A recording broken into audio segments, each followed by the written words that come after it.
প্রিয় বাংলাদেশ, কেন বলছি এই কথা? হ্যাঁ, আসেন। আমাদের গ্রাম আমাদের অহংকার, এই বাক্যটা আমি অনেকের মুখে বলতে শুনেছি, কিন্তু কখনো এই কথার বাস্তব রূপ চিন্তা করে দেখিনি।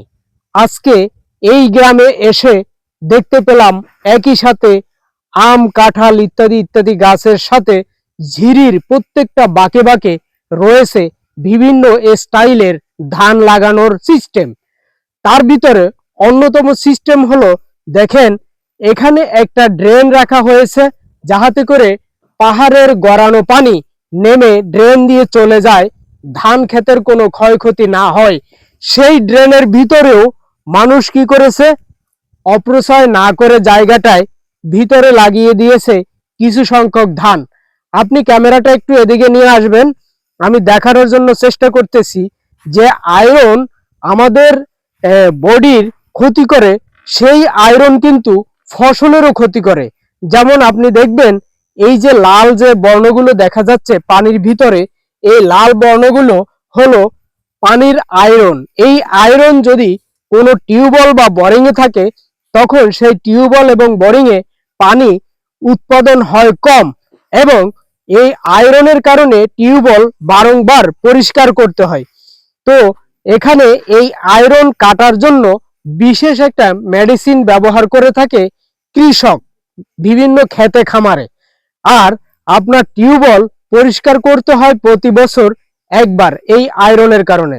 তো এখানে মজার একটা কাহিনী, ক্যামেরাটা একটু ওদিকে নেবেন, সেটা হলো প্লাস্টিকের একটা পাইপ দেখছেন, এই পাইপ দিয়ে যে পানি সরবরাহ হচ্ছে, এর ভিতরে কিন্তু কোনো মেশিন লাগানো নেই। উপরে একটু উপরের দিকে দেখাবেন, উপরে যেই জায়গাটা আছে এই জায়গায় অনেকটা দূরে, আমরা সময় স্বল্পতার কারণে দেখাতে পারছি না, অনেক উপরে বাদ দিয়ে সেখানে পুকুর আকারে পানি বেঁধে রেখে, ঠিক এইভাবে পুকুর আকারে পানি বেঁধে রেখে আপনার এখানে নল লাগিয়ে দিয়ে এই লতা পাইপ সেট করে দিয়েছে।